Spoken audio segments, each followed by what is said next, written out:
Je vais fermer d'abord la fenêtre parce qu'il y a trop de bruit.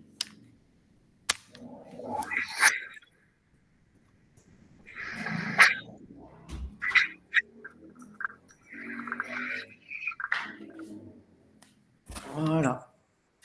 Très bien, super. Donc, je disais, on va voir ensemble aujourd'hui le dernier cours de neuro qui est super important et super intéressant pour, pour des étudiants en médecine. Mjahid, tu as désactivé ton micro, j'entends des trucs. D'accord. Voilà. Donc, c'est un cours super important pour les étudiants de troisième année, même pour les étudiants en quatrième qui vont, parce que normalement, c'est un cours que vous allez reprendre, parce qu'il concerne principalement le syndrome cérébelleux, le syndrome vestibulaire. D'accord? Donc, c'est les deux grands syndromes que vous devriez connaître. Donc, ça va vous servir pour votre examen, pour votre pratique, pour votre médecine. Et donc, vous devriez connaître ces syndromes. Donc, je vais commencer. Bon, pour les rappels anatomiques et physiologiques, normalement, vous devriez connaître ça, parce que normalement, vous avez déjà fait l'anatomie du système nerveux central. Bon, un petit rappel sur la coordination des mouvements qui nécessite l'intégrité de plusieurs structures.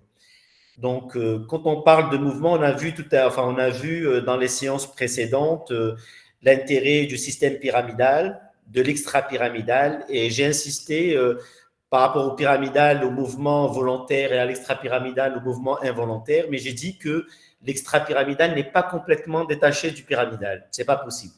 D'accord?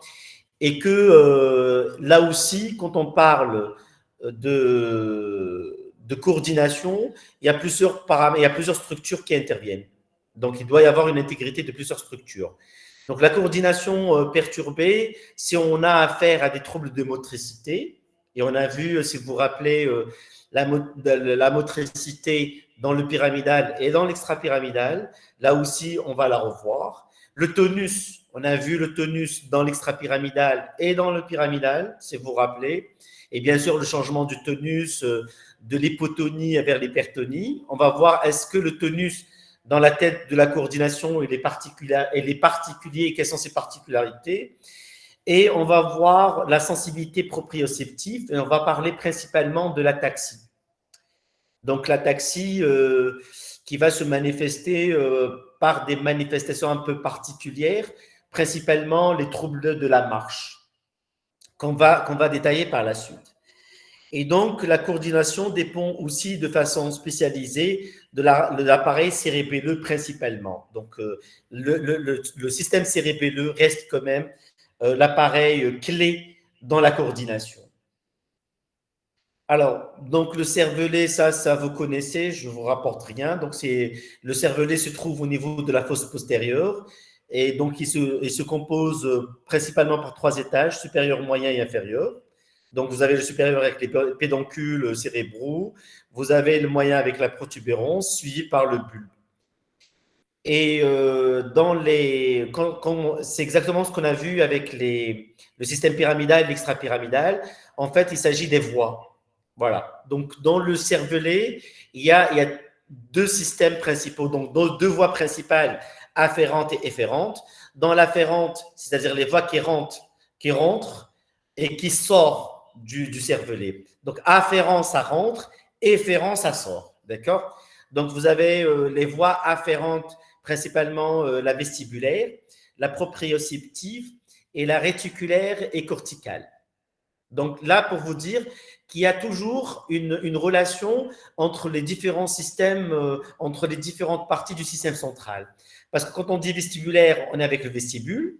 Proprioceptif, on est vraiment en coordonnale antérieure. C'est la voie lumniscale, donc c'est proprioceptif. Là, c'est la moelle épinière.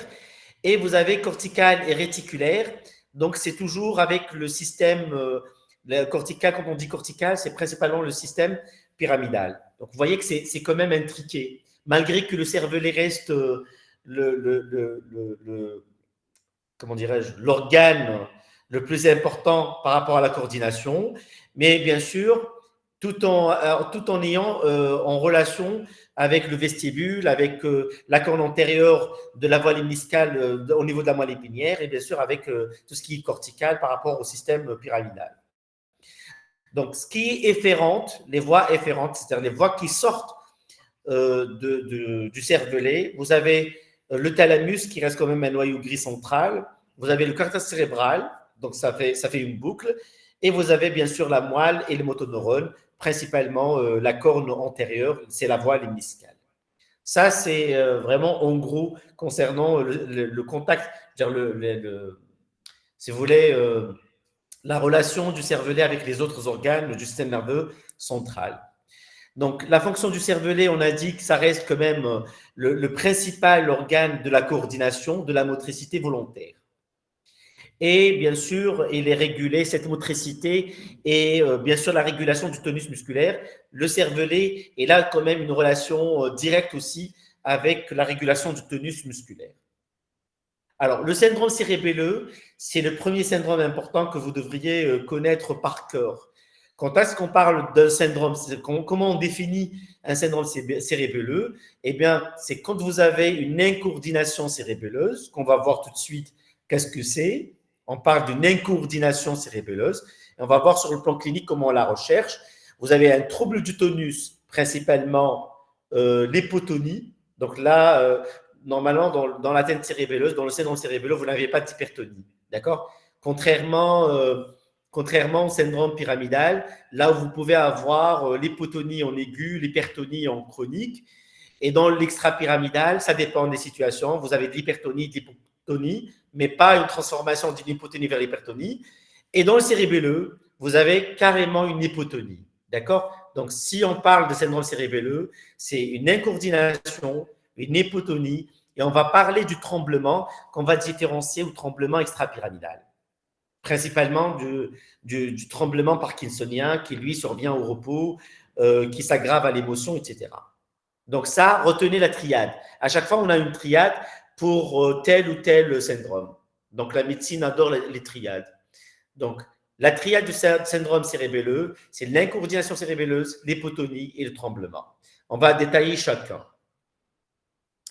On arrive au premier point qui est l'incoordination. C'est quoi l'incoordination cérébelleuse?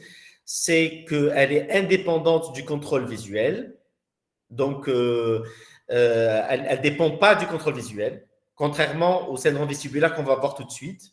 Donc, l'œil fermé, l'œil ouvert, ça ne change pas grand-chose, d'accord, par rapport à cette incoordination.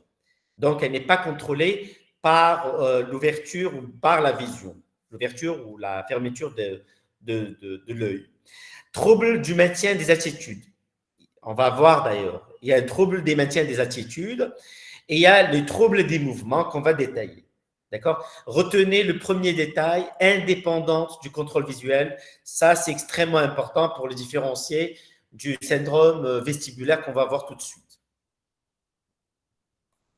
Alors, qu'est-ce qu'on appelle les troubles du maintien? Donc, vous avez la station debout qui va être difficile, voire, je ne vais pas dire impossible, mais qui va être très, très difficile à faire.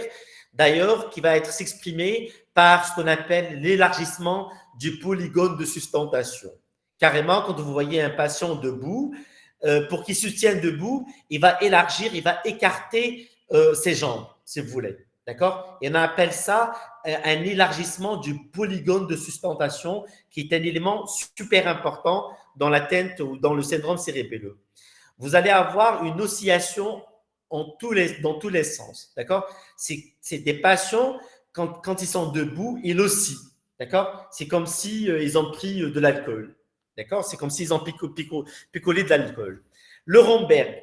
Le Romberg, c'est un signe qui est très pathognomonique de la tête vestibulaire, qu'on va voir dans le syndrome vestibulaire, et surtout quand on demande aux patients qui sont debout et on leur demande de fermer les yeux, ils vont tendre, enfin, ils vont essayer, ou là, ils vont tomber du côté de l'atteinte de vestibule. Et on dit que c'est un Romberg positif.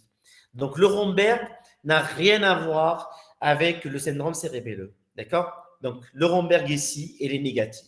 D'ailleurs, on a compris parce que le syndrome cérébelleux ne dépend pas de la vision.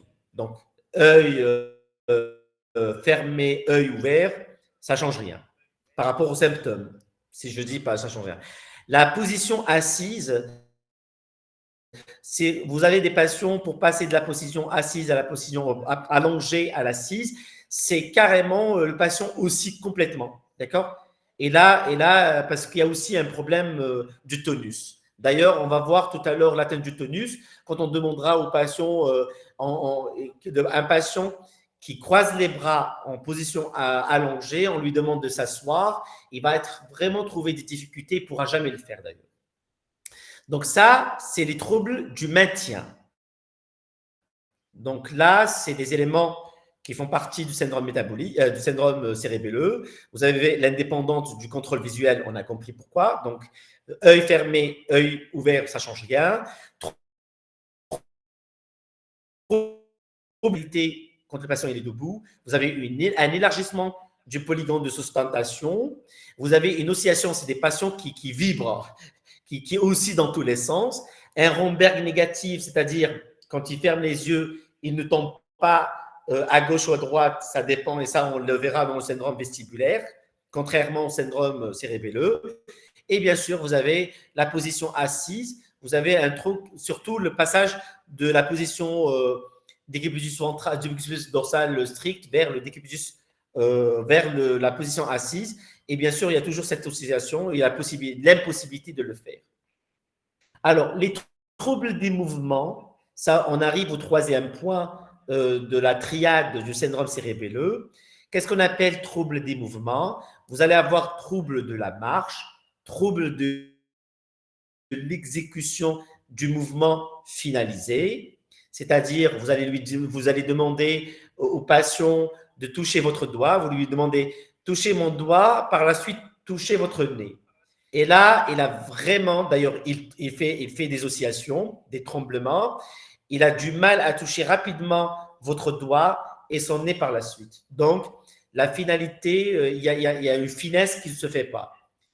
On va détailler la synergie. Les mouvements, ils sont complètement asynergiques. On va voir ce que c'est une adiopocinésie. C'est un terme très important à garder en tête, l'adiopocinésie. Et vous allez avoir ce qu'on appelle la dyschronométrie. C'est des mouvements qui ne deviennent pas, comment dirais-je, organisés, chronométriques. On appelle ça une dyschronométrie. On va voir chaque détail. Alors, la marche, là, je parle des troubles des mouvements. Hein. C'est le troisième point de la triade. Donc, la marche, comment elle est chez un patient qui a une atteinte cérébelleuse? C'est une marche qui est ébrieuse, pieds écartés, bras en abduction, contrebalance. D'ailleurs, la marche ébrieuse, c'est la marche des sujets, on dit que c'est un patient qui est complètement, comment dirais-je, c'est des patients qui prennent de la bière, de l'alcool, ils ont ce genre de marche. Et vous avez aussi une marche festonnée, c'est la marche en zigzag. C'est un patient qui dessine une étoile. Voilà. Donc, on le verra tout de suite sur une vidéo. Normalement, j'ai une vidéo sur ça. C'est les deux démarches qui caractérisent l'atteinte cérébelleuse et bien sûr le syndrome cérébelleux, bien sûr le trouble de la coordination. Alors, quels sont les troubles de l'exécution du mouvement finalisé? Épreuve doigt-nez, je venais de vous dire. Donc, demandez-lui de toucher votre doigt et de toucher rapidement le nez. D'accord? Donc, c'est quand même, il a du mal à le faire avec des oscillations et parfois même, il rate même son nez et le doigt. Épreuve talon-rotule. Donc, le patient, il est en décubitus dorsal strict et vous allez lui demander de toucher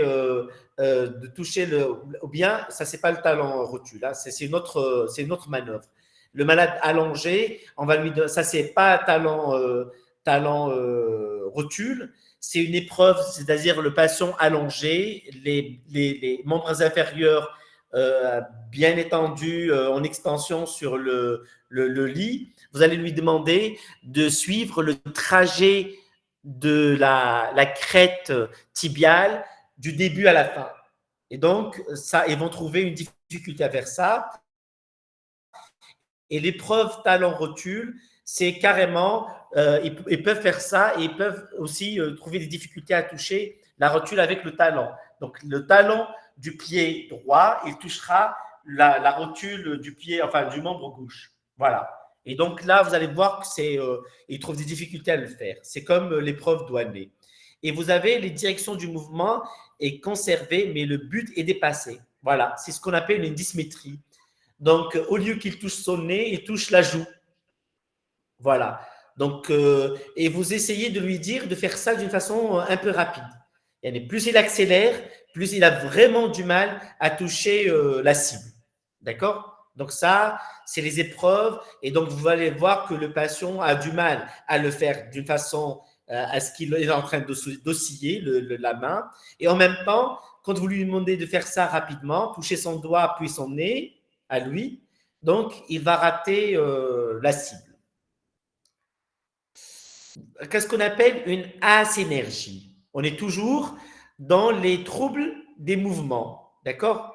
On a vu les troubles de la marche, troubles de l'exécution des mouvements finalisés, et on arrive à la synergie, c'est le contraire du mot synergique. Donc, c'est quoi la synergie? Donc, quand vous essayez de faire une flexion combinée cuisse et tronc, vous avez, d'ailleurs, on va détailler tout ça. Vous avez les manœuvres, donc flexion combinée cuisse et tronc. Vous avez l'accroupissement. Vous savez ce que c'est l'accroupissement? C'est carrément descendre, enfin faire, je ne sais pas comment vous expliquer, fléchir le membre inférieur. C'est-à-dire comme si vous faites tomber quelque chose et vous essayez de le ramasser. C'est ça, c'est s'accroupir. Donc l'accroupissement et l'inclinaison latérale du tronc. Ça, c'est les trois manœuvres qu'on demande pour chercher une asynergie. Comment elle se manifeste la synergie? Par rapport à la flexion combinée de la cuisse et du tronc, on demande au sujet allongé, les bras croisés, de s'asseoir. Je vous en ai parlé tout à l'heure. Et là, malheureusement, quand on a une atteinte du cérébelleux, quand vous avez un syndrome cérébelleux, ces patients-là ne peuvent pas passer sans céder des mains, appuyer sur le lit pour s'asseoir. C'est quand ils croisent les mains, ça va être impossible de passer de la position décubitus dorsal strict vers la position assise. Donc, et ces membres inférieurs restent fixés sur le plan du lit. Voilà. Parce que souvent, même essayez même sur vous, quand vous croisez les bras et vous essayez de passer de la position allongée vers l'assise, vous avez l'impression qu'il y a une flexion de membre inférieur, une flexion de la jambe sur la cuisse. Et qu'est-ce qui va se passer? Donc, il ne peut pas s'asseoir que lorsqu'on maintient ses membres inférieurs soulevés. Voilà. Donc, cette position, cette manœuvre de passer de la position décubitus dorsal strict vers la position assise, elle est pratiquement impossible en croisant les bras. Donc, accroupissement, à l'accroupissement cérébelleux ne peut pas décoller ses talons du sol. Essayez de vous accroupir, vous allez vous rendre compte, quand vous allez vous accroupir, vous allez décoller votre talon du sol. Donc, vous ne pouvez pas garder les talons sur le sol, ce n'est pas possible. Vous pouvez l'essayer même sur vous. Un patient qui a un syndrome cérébelleux, il ne décolle pas les talons du sol. C'est exactement la même chose par rapport à l'inclinaison latérale. Quand vous demandez à un patient de faire une inclinaison latérale du tronc, il lève, bien sûr, avec des jambes écartées, il ne décolle pas le talon du sol. Voilà, c'est les principaux trucs, là, quand on parle de la synergie, c'est ça. Et vous avez aussi l'adiococinésie. C'est quoi l'adiococinésie? C'est des difficultés ou l'impossibilité d'effectuer les mouvements alternatifs rapides. C'est très facile. Demandez aux patients de faire les mouvements de la marionnette. Je ne sais pas si vous voyez un peu ce que c'est. C'est comme si on faisait aux enfants un siphon fanfan, les petites marionnettes avec les mains. Je ne sais pas si vous voyez ce que je veux dire. Et donc, ils trouveront du mal à faire abduction, adduction de la main. C'est l'épreuve des marionnettes. Et quand vous demandez retourner la main sur les cuisses ou là sur la même l'autre main. Vous allez demander au patient assis, les mains à plat sur la cuisse. Vous allez lui demander de faire rapidement pronation supination sur la cuisse.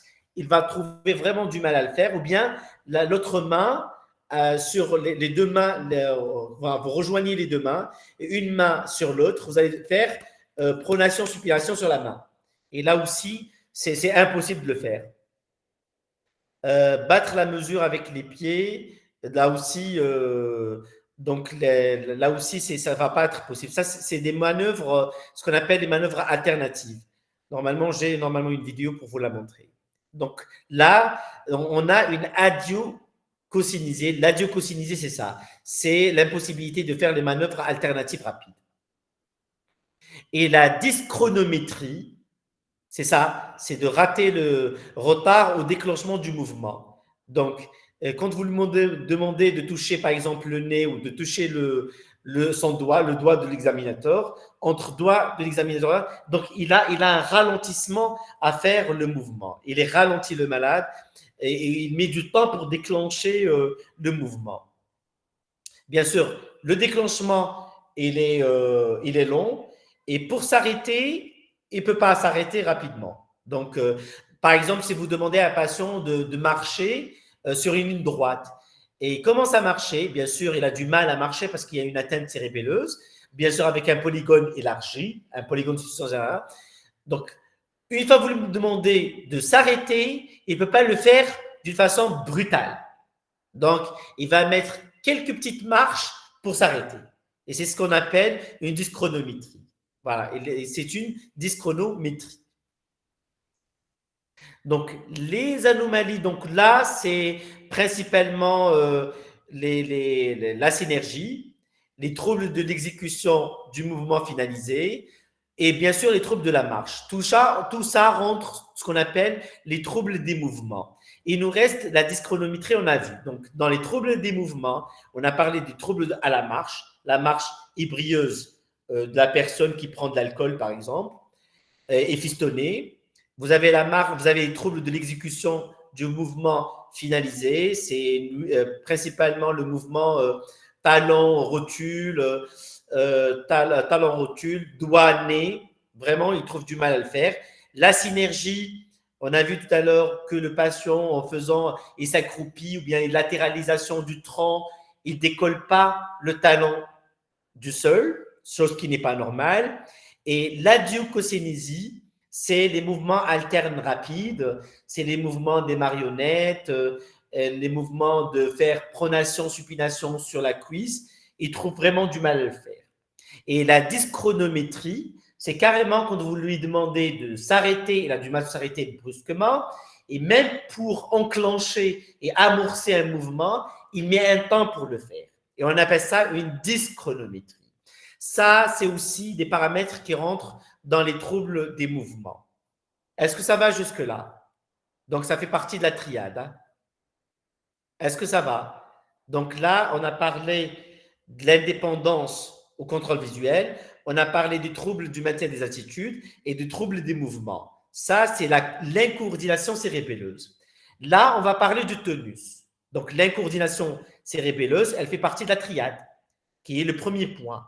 L'incoordination cérébelleuse, c'est tout ce qu'on vient de voir maintenant. Donc, si je vous dis, docteur Signe de Romberg inversé, c'est quoi? On va le voir, Nawel. On va le voir. Et donc, euh, et donc dans l'incoordination, là, c'est probablement le Romberg inversé, c'est-à-dire, c'est carrément un Romberg qui est négatif. Hein. Ça a été décrit dans les troubles de la coordination, le Romberg inversé.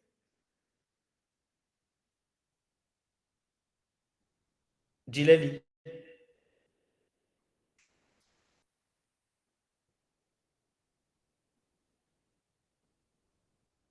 Allô, Nawel, tu me reçois? Bon, je vais revenir. Il est mentionné dans le carnet de stage. D'accord. OK. Donc, parce qu'on va arriver au Romberg. Le Romberg, ça concerne principalement l'équilibre. Et quand on parle d'équilibre, c'est carrément l'appareil vestibulaire. D'accord? Quand on parle de Romberg, c'est l'appareil vestibulaire. C'est carrément l'équilibre. D'accord, très bien, super. Donc, ça, c'est l'incoordination. On arrive au tonus. Comment il est le tonus? Le tonus, c'est carrément une hypotonie. D'accord? Voilà, l'anomalie du tonus, c'est une hypotonie. D'accord? Le malade, il est complètement flasque, qui reste quand même le symptôme majeur. C'est carrément le patient qui est flasque, qui est vraiment main en caoutchouc. C'est une poupée de chiffon. D'accord? C'est pour ça d'ailleurs vous avez compris, quand on demande aux patients de passer du décubitus dorsal strict vers la position assise, il ne peut pas le faire parce que quelque part aussi, il y a une hypotonie très importante. Et bien sûr, on a compris du syndrome pyramidal, de l'extra-pyramidal, quand vous avez une hypotonie, ça va de soi, c'est les réflexes ossotendineux qui sont abolis ou diminués, soit une hyporéflexie, soit une aréflexie. Le troisième point, vous avez vu, donc vous avez les troubles à la marche, vous avez les problèmes, c'est l'incoordination à la marche, ou l'incoordination du mouvement. On a vu l'hypotonie qui est vraiment remarquable dans le syndrome cérébelleux. Et on arrive au troisième point du syndrome cérébelleux qui est le tremblement. Alors, qu'est-ce qu'il a de particulier ce tremblement? Bien sûr, à différencier ce tremblement du tremblement parkinsonien, de l'atteinte du syndrome extrapyramidal. Donc, c'est un tremblement intentionnel, plus ou moins tremblement d'attitude. D'accord? Ce n'est pas un tremblement de repos. D'accord? Contrairement à ce qu'on voit dans le Parkinson ou le syndrome parkinsonien. D'ailleurs, quand on demande aux patients de faire le geste, on voit qu'il y a une disparition complète du tremblement. Là, c'est le contraire. C'est un tremblement, c'est pas au repos, c'est quand il exerce une activité. Et il est d'une grande amplitude. Contrairement aussi au tremblement de Parkinson qui est de petite amplitude et qui s'aggrave avec l'émotion, avec le calcul, d'accord? Là, non, c'est d'emblée, quand il fait le geste, c'est carrément des oscillations qui sont très, très importantes. Il commence avec les mouvements et s'aggrave lors de son exécution. Voilà. Donc, quand le malade commence le mouvement, déjà, on voit l'oscillation et il s'aggrave au moment du mouvement. Il augmente avec l'émotion. Ça, c'est un point commun entre le tremblement parkinsonien et du syndrome cérébelleux. Sauf que ça, c'est le tremblement, non pas du repos, mais il s'aggrave aussi à l'émotion. D'accord? Quand la personne elle est énervée, quand elle est contente, ça dépend de l'émotion, mais on voit qu'il y a une aggravation du tremblement.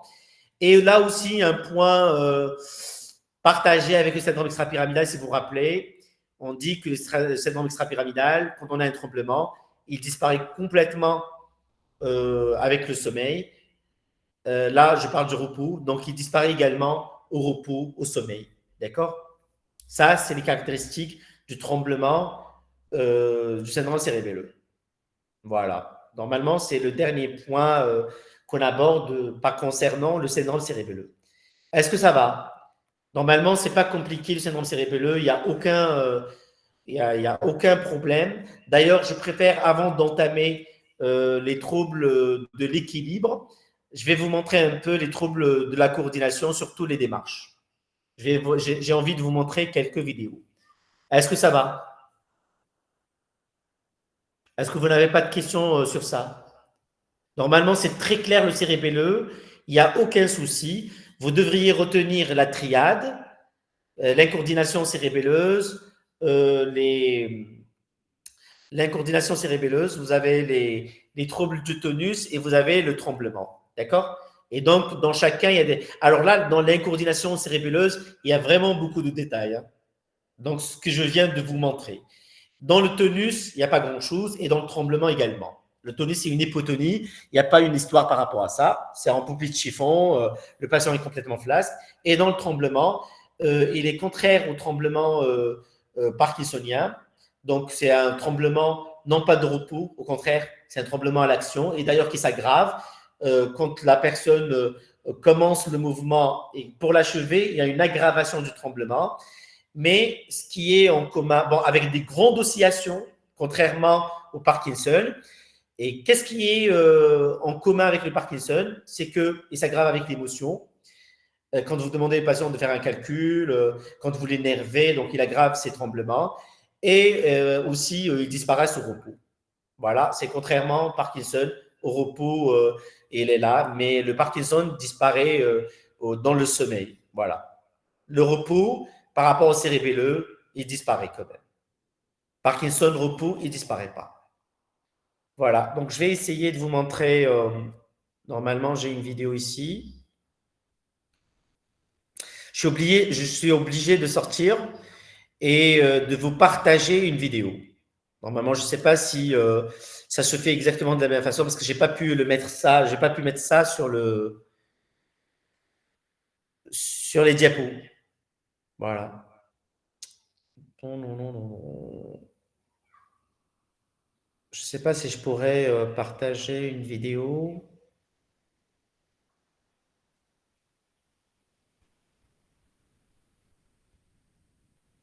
Je vais tout d'abord vous montrer. Aujourd'hui, on verra 6 types de marches neurologiques, puis on verra les astuces pour les Vous voyez la vidéo? Est-ce qu'elle est partagée la vidéo? Oui, On commence super. par l'ataxie. Très bien. Ataxie signifie absence d'ordre. Voilà. L'ataxie, elle est importante, l'ataxie. C'est un point super important dans le syndrome cérébelleux. L'ataxie est une C'est démarche absence de l'ordre, de démarche ébrieuse. ressemblant à celle d'un individu ivre. Voilà. C'est carrément l'ivresse. Dans l'ataxie, le patient n'a pas d'équilibre, tout comme une personne ivre. Dans l'ataxie, il y a un élargissement du polygone de sustentation, c'est-à-dire. Donc, le polygone de sustentation, ça y est, on l'a compris, c'est quand même, c'est élargir c'est écarter les jambes. Voilà. Sinon, le patient ne peut pas se mettre debout. D'accord? C'est carrément une impossibilité à se mettre debout. Il ne peut pas rejoindre les deux pieds. S'il les rejoint, il tombe. D'accord? Que le patient écarte ses pieds pour plus d'équilibre et la démarche est regardez, elle est ébrieuse. part et d'autre de la ligne droite. Il est ivre. N'arrive pas à marcher. C'est l'ivresse. D'un côté ou de l'autre. Donc, si le patient marche comme un ivre, il s'agit d'ataxie. On la retrouve notamment en cas d'atteinte du cervelet, car c'est lui qui maintient l'équilibre. Mais à part l'ataxie cérébelleuse, il y a d'autres types d'ataxie, dont l'ataxie vestibulaire et qu'on va voir tout de suite, proprioceptive, qui se distinguent par les signes accompagnant l'ataxie. Dans l'ataxie vestibulaire, la marche aveugle, soit les yeux. Ça dessine une étoile, vous voyez? Ça, c'est une ataxie vestibulaire. De fermer les yeux et de continuer à faire 3 pas en avant et 3 pas en arrière, la trajectoire de la marche du patient dessine une étoile. Et avant même de marcher, lors de la station debout en ayant ses index devant lui, si on demande au patient de fermer les yeux, le patient commence à... Ça, c'est ce qu'on va voir tout à l'heure. Hein. Ouvrez les yeux. La déviation des index. À présent, refermez les Surtout yeux. qu'on lui demande de fermer les yeux. Vous voyez? Donc, ouvrir ou fermer les yeux, c'est important dans le syndrome vestibulaire. Dans l'ataxie proprioceptive, la marche est talonnante, c'est-à-dire que le malade pose le pied par le talon. Vous voyez, l'ataxie proprioceptive, c'est une marche talonnante.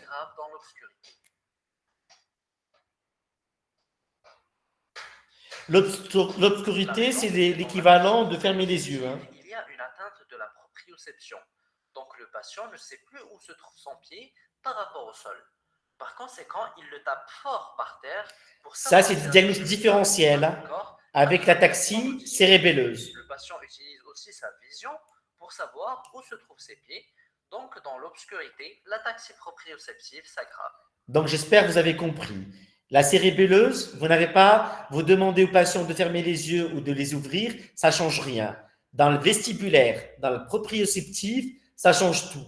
D'accord? Donc, cette histoire d'ouvrir et de fermer les yeux, elle est importante par rapport à l'ataxie cérébelleuse et proprioceptive. La démarche parkinsonienne. Voilà. Ça, c'est un rappel. Je le laisse. C'est la triple flexion du parkinsonien. Regardez la marche à petits pas. Une fois initiée, la marche s'effectue à petits pas. Ça, c'est un rappel. Et il y a souvent un tremblement des mains. La démarche neuropathique. Ici, le genou est levé trop haut. Ça, c'est périphérique. On l'a vu. C'est un steppage. Le sol. C'est ce qu'on appelle le steppage. Elle résulte d'un déficit des C'est le pied tombant. des deux pieds. Donc la personne Ça, c'est une atteinte périphérique, neurologique périphérique. et ainsi le pied est tombant. On retrouve notamment cette démarche dans l'atteinte des nerfs qu'on appelle atteinte neurogène périphérique ou bien atteinte neuropathique. La démarche myopathique, elle est dite dans ça, on ne l'a pas décrit, c'est pas sur votre livre. Normalement, vous devriez faire ça l'année prochaine, Inch'Allah. Ça, c'est une atteinte musculaire. Voilà, Chefna a dit. C'est dans l'atteinte pyramidale. Il fauche. Un arc de cercle plus ou moins évident, comme celui d'une faucille. D'où le nom de démarche en fauchant. J'espère que vous vous rappelez tout ça. Rassurez-moi, vous rappelez la marche en fauchant dans l'hémiplégie, l'atteinte pyramidale. Très bien, super. Bravo. Ça, c'est un rappel. Ça, cette vidéo vous synthétise un peu toutes les démarches des différents syndromes. D'accord? Et donc, on voit souvent cette démarche dans le syndrome pyramidal. À présent, nous verrons des astuces pour mémoriser ces... Voilà. Ça, c'était les points les plus importants par rapport à la démarche. Je vais vous montrer autre chose. Syndrome cérébelleux statique. Voilà. Vous voyez toujours la vidéo?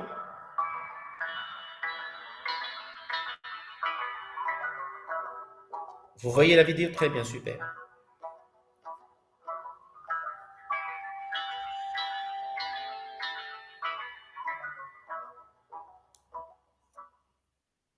Bonjour, donc aujourd'hui nous allons parler du syndrome cérébelleux statique. Tout d'abord quelques rappels physiopathologiques sur l'exécution du mouvement. Donc la réalisation d'un mouvement dépend de la voie pyramidale, qui est responsable de la commande volontaire, et de systèmes montés en dérivation. Le système extrapyramidal régule la rapidité d'exécution du mouvement. Le système vestibulaire et la proprioception donnent un rétrocontrôle sur la position du corps. Le cervelet permet, lui, la coordination et la précision du mouvement. Vous voyez, ce qu'il vient de dire, il est super important, c'est que tous les systèmes, principalement avec le système pyramidal, le cortex principalement, ces systèmes-là, que ce soit le vestibulaire, le proprioceptif ou le cérébelleux, sont liés d'une façon très intime, si vous voulez, si j'ose dire, avec le système pyramidal. D'accord? Le cervelet est composé d'une partie médiane, le vermis, qui contrôle la station debout et l'équilibre, de deux hémisphères latéraux qui contrôlent la coordination des membres. Une ataxie est un trouble de la coordination du mouvement sans déficit moteur. Elle peut être d'origine cérébelleuse, vestibulaire ou proprioceptive. Une atteinte du vermis cérébelleux entraîne un syndrome cérébelleux statique. Donc, dans le syndrome cérébelleux statique, il faut examiner la marche et la posture du patient. Donc, madame, vous allez faire un petit... Regardez très bien sa démarche. Donc, on note tout d'abord qu'il y a un élargissement du polygone de sustentation. Avec les bras qui sont plus écartés et les jambes également qui sont plus écartées. Vous voyez? Le pas est irrégulier, un peu festonné, on dit que la démarche est ébrieuse. On peut également sensibiliser l'examen. Bon, la démarche ébrieuse, là, on ne la voit pas très très bien. Parce que cette bonne dame, c'est vrai qu'elle a une atteinte cérébelleuse, mais elle n'est pas prononcée. Elle n'est pas très importante. Des choses un peu plus difficiles. Est-ce que vous pouvez faire un aller-retour en suivant une ligne? Donc, regardez. Donc, ceci est la manœuvre du funambule. Donc, on voit que la marche est précautionneuse. Elle aussi. Vous voyez les oscillements? Elle aussi. C'est bon, vous pouvez revenir vers la porte. Vous voyez les oscillements? Et dans les formes mineures, on peut demander de faire un demi-tour le plus rapidement possible ou d'arrêter brutalement la marche. Voilà. Pour s'arrêter brutalement, elle trouve des difficultés. Je vais vous dire stop. Stop. Bon. On voit qu'il y a des oscillations. Elle n'a pas vraiment un syndrome cérébelleux prononcé, cette dame. Si dans les situations où là vous avez un syndrome cérébelleux très important, quand on demande au malade brusquement de s'arrêter, il va continuer à faire 1-2 pas, au mal il s'arrête. Vous voyez? Et donc, chez cette bonne dame, l'atteinte cérébelleuse, elle n'est pas très prononcée. On retrouve aussi des anomalies de la posture, que l'on recherche les pieds joints sans contact entre les pieds, où l'on va rechercher des oscillations du corps. Dans les formes mineures, on peut avoir également une contraction incessante des tendons des jambières antérieures que l'on appelle la danse des tendons. Donc, on va demander à la patiente de fermer les yeux. Vous voyez, ça ne change Il n'y a rien. pas de Regardez. majoration des oscillations. On dit que le... Regardez, c'est vraiment indépendamment de la fermeture des yeux. de Romberg est négatif. Voilà, c'est un Romberg négatif. L'ataxie proprioceptive et vestibulaire ou la fermeture des yeux majore les oscillations et ou donc le signe de... Voilà, c'est ce que je disais tout à l'heure. Donc, quand vous avez une atteinte vestibulaire ou proprioceptive, vous avez la fermeture des yeux, elle va aggraver les oscillations, voire même, les patients peuvent même tomber. D'accord? Et parfois, il faut, quand vous examinez ces patients, il faut être très proche de ces patients parce que vous allez les retenir. Hein. Sinon, ils tombent par terre et ils risquent de se fracturer ou bien faire des traumas assez graves. Romberg est positif. Un syndrome cérébelleux statique sévère est d'identification simple, tandis que des syndromes plus frustes nécessitent plus d'expérience clinique. L'absence d'aggravation à la fermeture des yeux est très spécifique d'un syndrome cérébelleux. Une aggravation modérée, elle, n'élimine pas le diagnostic, car selon l'étiologie, un syndrome cérébelleux peut s'associer à un syndrome vestibulaire ou à une atteinte proprioceptive. Vous voyez, c'est un autre point très important. C'est que c'est vrai quand on vous enseigne les choses d'une façon complètement dissociée, écartée. C'est comme l'histoire de votre collègue qui me dit, monsieur, est-ce qu'un syndrome parkinsonien peut être, une atteinte extra-pyramidale peut être associée à une atteinte pyramidale? Je lui dis oui, pourquoi pas? Devant un AVC ischémique chez un patient qui a un Parkinson, il risque de faire un pyramidal avec un extra-pyramidal. Il est en train de dire exactement la même chose. Donc faites attention, vous pouvez avoir un syndrome cérébelleux qui peut être accompagné d'un syndrome vestibulaire, voire un syndrome proprioceptif. C'est-à-dire les syndromes peuvent s'associer entre eux et bien sûr donner quand même un examen clinique assez difficile, assez compliqué. D'accord? Très bien. C'est quand même une vidéo assez intéressante qui, bon, là, j'ai pas retrouvé, mais normalement, vous cherchez les manœuvres alternes rapides, la manœuvre des marionnettes, douanées, vous allez trouver ça partout, d'accord? C'est pas compliqué. Est-ce que ça va? Par rapport au syndrome cérébelleux, s'il n'y a pas de questions, on passe au deuxième syndrome super important qui est le syndrome vestibulaire. Super. Ils me disent oui, donc il n'y a pas de question. On passe à la deuxième présentation sur l'équilibre cette fois-ci. Mais cette fois-ci, ça va être un peu plus complexe parce que vous allez voir dans le syndrome vestibulaire, vous avez ce qu'on appelle un syndrome vestibulaire central et le syndrome vestibulaire périphérique. D'accord? Et là, d'ailleurs, c'est ce que je demande à mes étudiants de faire à chaque fois, de faire un tableau comparatif. Mais normalement, je pense que le tableau comparatif, je l'ai déjà. Mais normalement, c'est à vous de faire la part des choses entre le vestibulaire périphérique et le vestibulaire central. Alors, on va aller tout de suite, sans plus tarder, vers l'atteinte vestibulaire. C'est tout le monde qui voit les diapositives? La nouvelle diapositive? Très bien, super. Voilà, j'arrive à… Super. Quand on parle d'équilibre, vous avez vu tout à l'heure, quand on a parlé de coordination, le cervelet vient en tête. Mais la coordination, le cervelet reste quand même l'organe clé de la coordination. Maintenant, pour coordonner, si vous voulez, les mouvements, pour que ce soit harmonieux, que ce soit bien fait, qu'il n'y a pas de dépassement de la cible, etc., c'est le cervelet. Mais quand on parle d'équilibre, principalement, je parle principalement, c'est vestibulaire. Et d'ailleurs, quand on a dans l'atteinte vestibulaire, il y a un signe très, comment dirais-je, très fidèle au syndrome vestibulaire, c'est le vertige. D'accord? D'ailleurs, qu'on va voir tout à l'heure et qu'on va détailler. Mais en fait, l'équilibre, il n'y a pas que le système vestibulaire. Non. Donc, il y a l'atteinte ou il y a l'intervention de la sensibilité proprioceptive, qui est la proprioception, qui est très importante. C'est la voie hémiscale dans si vous voulez, le cordon antérieur de la moelle. Et oh là là, attendez. Vous avez la vision dans les deux, que ce soit la proprioceptive et le vestibulaire, et bien sûr l'intervention moindre de la sensibilité tactile et le cervelet. La sensibilité tactile, parce qu'on a vu tout à l'heure dans la proprioceptive que les patients font ce qu'on appelle une marche talonnante, parce que pour eux, le sol est loin. Voilà. Donc, qui peut s'aggraver aussi à la vision, à la fermeture, si vous voulez, à la fermeture de l'œil. Alors, on arrive au syndrome vestibulaire. Bon, là, je ne vais pas trop. On a vu tout à l'heure les différentes fibres, la voie d'afférente et efférente. Je ne vais pas trop m'attarder sur ça. Voilà, donc carrément, quand on parle de vestibule, c'est carrément l'oreille interne, d'accord? Qui, elle est formée principalement par le vestibule, par la cochlée, et bien sûr, sans oublier le nerf auditif vestibulaire qui est le nerf 8. Voilà, ça, c'est l'appareil vestibulaire avec les nerfs. Donc, je ne vais pas trop m'attarder sur ça parce que c'est un truc que vous avez vu en anatomie. Là aussi, c'est carrément l'oreille interne, hein, pour parler des saccules, l'utrécule, la cochlée, etc.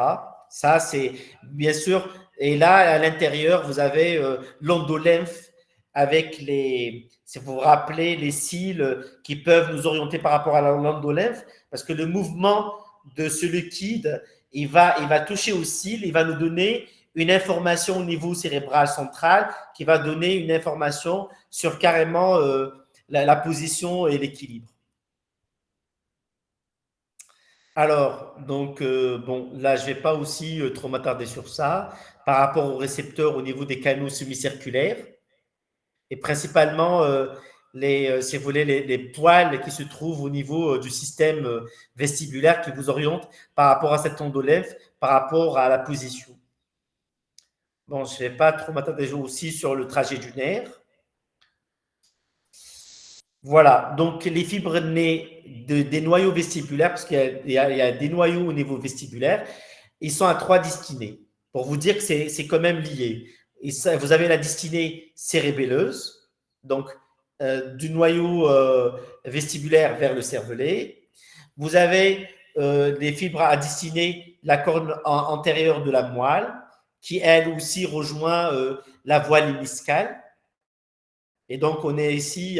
C'est pour ça, c'est vraiment très lié. C'est pour ça qu'on peut avoir les trois syndromes en même temps, hein.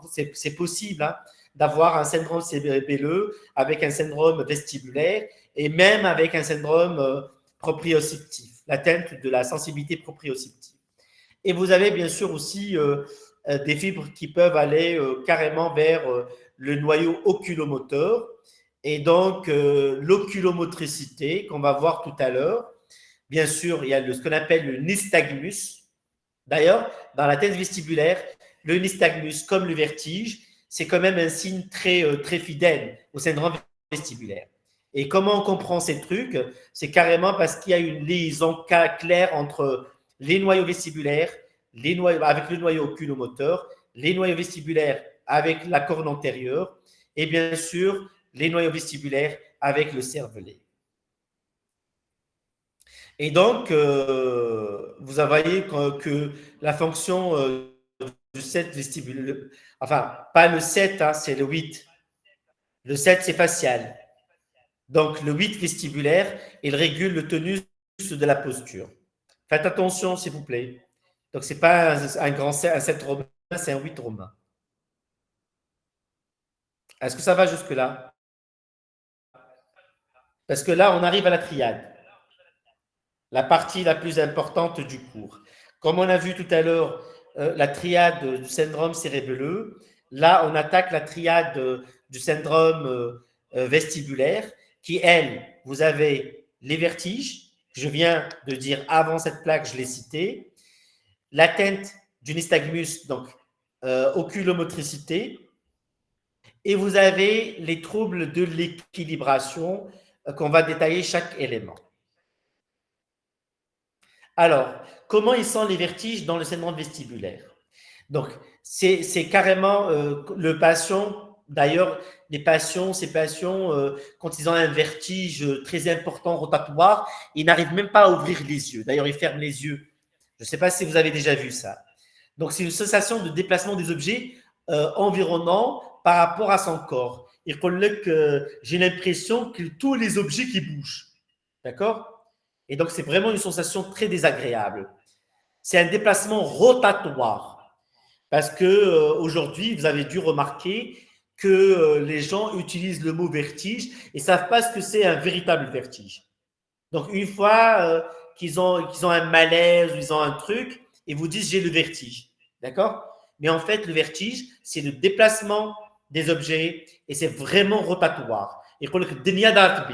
D'accord? Ils ont l'impression le ciel devient le sol et le sol devient le ciel. Est-ce que ça va? C'est ça la particularité du vertige. Mais nous, on emploie le vertige par-ci, par-là, sans qu'il y ait vraiment les caractéristiques du vertige. Alors, les signes accompagnateurs, c'est normal. C'est comme si vous êtes dans le manège, le grand 8. D'ailleurs, moi, je l'ai essayé. D'ailleurs, j'ai failli vomir. Mais il y a des gens qui adorent l'adrénaline.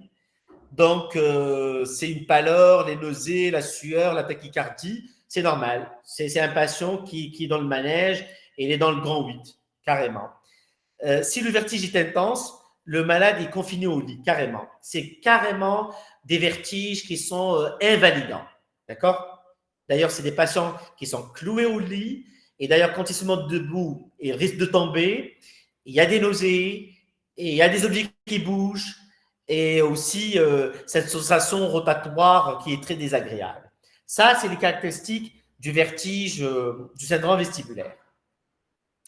Alors, en quoi concerne les troubles de l'équilibration, c'est carrément apparaissent en maintien de l'attitude et au mouvement et exagérés par la suppression du contrôle visuel.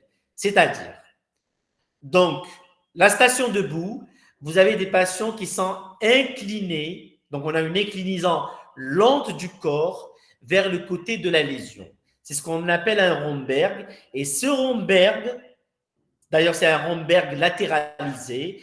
Pourquoi on dit qu'il est latéralisé? C'est un Romberg latéralisé du côté atteint, du vestibule atteint. S'il est à gauche, le patient dévie ou s'incline vers la gauche.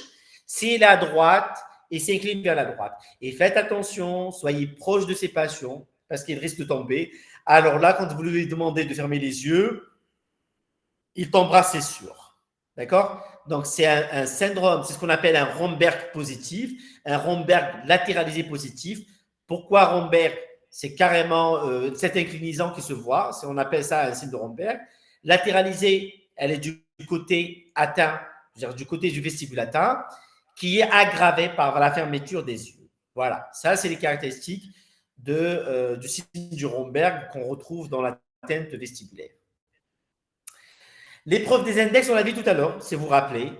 Donc, on demande, c'est pas forcément de petits papiers collés avec des stickers collés au mur, mais vous pouvez vous aussi tendre les deux index, vos deux index. Vous demandez au patient de toucher vos index. Donc, il est en face à vous. Et donc, vous allez voir qu'il commence à dévier légèrement. Il n'arrive plus à toucher les index. Il dévie légèrement à gauche ou à droite. Ça dépend de la lésion vestibulaire. Et alors là, quand vous lui demandez de fermer les yeux, là, ça va devenir encore plus grave. Donc, l'épreuve des index, sujet debout, pieds écartés, bien sûr. Donc, bras tendus, index en face, ceux de l'examinateur. Si le Romberg n'est pas latéralisé, c'est les deux vestibules qui sont atteints. Enfin, possible. Souvent, c'est pas malchance. Vous allez dire vestibule à gauche atteint, vestibule à droite atteint. Je pense que c'est des patients qui peuvent même pas se mettre debout, ou bien il va y avoir de grandes oscillations. Chose que les oscillations, on les voit principalement. Ou bien il va faire une alternance. Je veux dire, vraiment, il va osciller entre la droite et la gauche. Et là, soit on a à faire une association d'un syndrome cérébelleux, soit carrément c'est une atteinte vestibulaire bilatérale. Ça dépend. Et là, c'est l'exploration instrumentale qui va nous aider, qu'on va voir tout de suite. Je ne sais pas si j'ai répondu, Yasmina. Yasmine Qada. Donc, ça peut être un cérébelleux associé, comme ça peut être un Romberg. Et là, vous allez avoir l'oscillation des deux côtés. Je vous en prie. Alors, les troubles des mouvements, c'est quoi au juste? C'est l'épreuve de la marche aveugle. Donc, quelques pas en avant et quelques pas en arrière après occlusion des yeux. Et des marches en étoile de Babinski et Weil. Voilà, le Babinski qui revient. On a vu le Babinski dans le pyramidal. On a vu le Babinski dans l'extra-pyramidal. J'ai dit simule un Babinski. Et voilà, le Babinski qui revient. C'est la démarche en étoile qu'on a vu tout à l'heure. D'accord? Il y a ici un signe qui est très important, les signes de Fakuda. Le signe de Fakuda, je vous demande de le retenir et on va le voir tout de suite parce que normalement, il n'est pas sur votre manuel de sémiologie. Le signe de Fakuda qu'on va voir tout à l'heure, c'est carrément des patients qui vont faire une rotation quand ils vont faire les yeux fermés, ils lèvent la jambe, ils redescendent la jambe, ils lèvent la jambe et en même temps, ils tournent. Ils tournent sur soi-même, d'accord, sans se rendre compte. Normalement, j'ai une vidéo avec le signe de Fakuda. Mettez ça quelque part. C'est pas la peine de dire on ne connaît pas le signe de Fakuda, mais c'est un signe qu'on voit aussi dans le syndrome vestibulaire. Alors, le nystagmus. On a vu tout à l'heure la triade, le vertige qu'on a détaillé, les mouvements qu'on vient de détailler et le nystagmus. Là, je vais vous montrer la vidéo du nystagmus. C'est carrément des mouvements rapides, souvent horizontal de la cornée qui va soit dans le mouvement rapide, parce qu'on dit que c'est des mouvements saccadés. C'est carrément, vous voyez, la cornée, vous avez l'œil qui fait un mouvement soit en latéral, interne ou externe. Donc l'œil, vous voyez le globe oculaire qui se dirige vers l'intérieur et qui revient rapidement.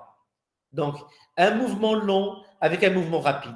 Normalement, vous avez déjà vu un nystagmus auparavant. Je ne sais pas. Je vous pose la question. En tout cas, j'ai une vidéo. Là, vous allez voir le nystagmus.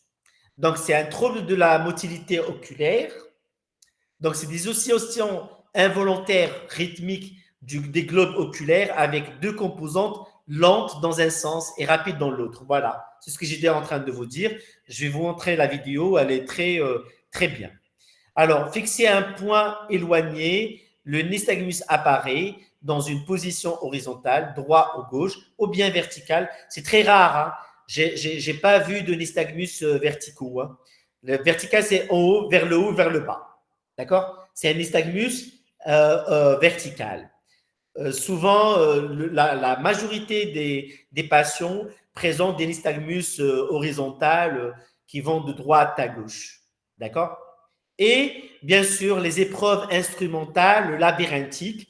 Là, l'année passée, je me rappelle, il y avait beaucoup d'étudiants qui me posaient la question sur les épreuves instrumentales.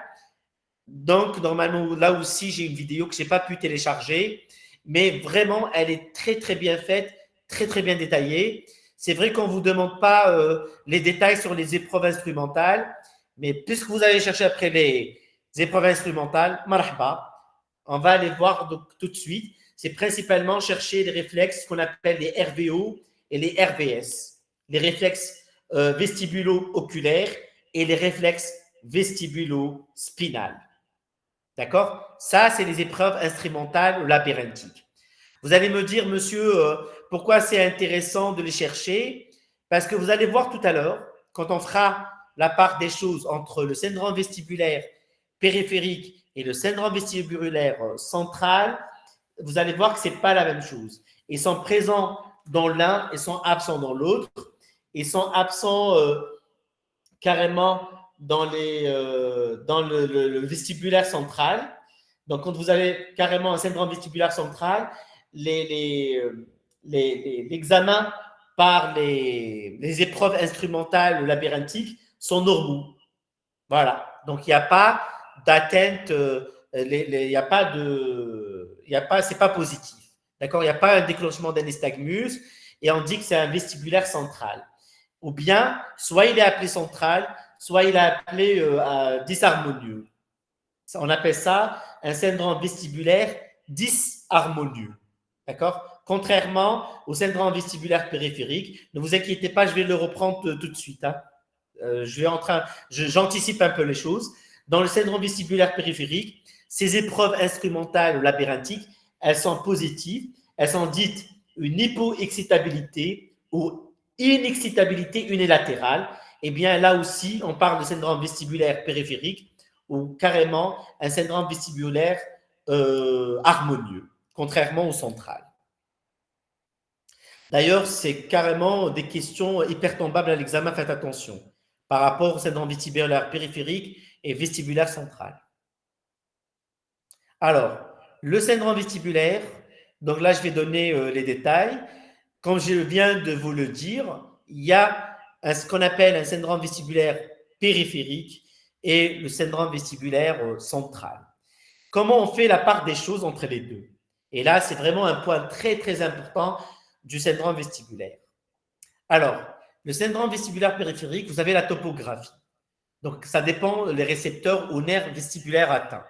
Donc, vous avez les vertiges qui sont rotatoires, intenses, déclenchés par les changements de position. Ils sont rotatoires et intenses. Contrairement au central, là où vous avez des vertiges qui sont discrets.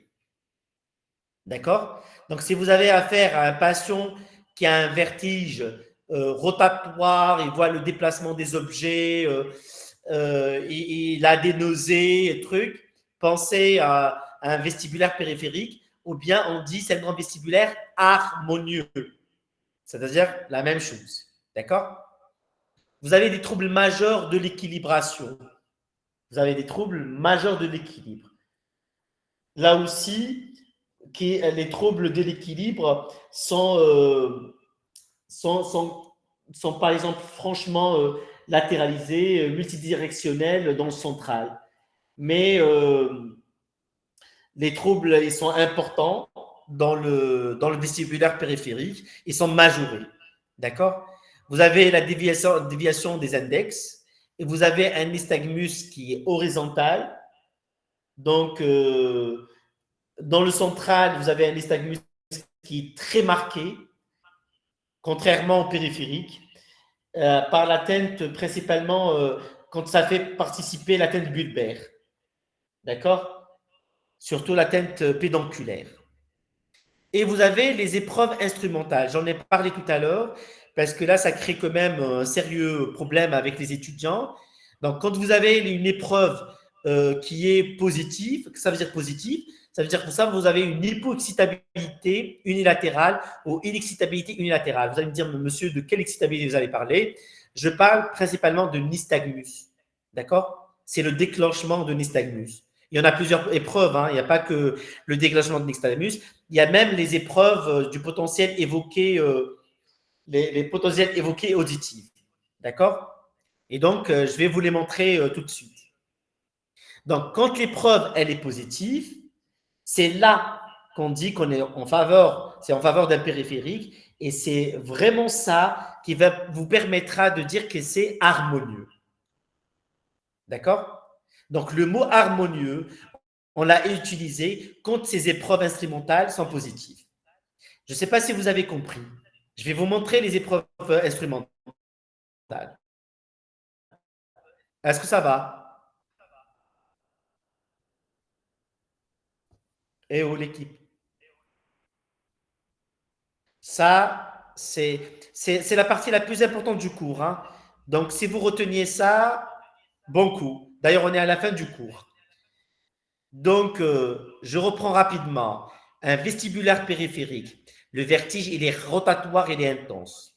Ce n'est pas le cas avec le central. Les troubles sont majeurs de l'équilibration. Vous avez vraiment un problème d'équilibration prononcé. même avec les déviations des index.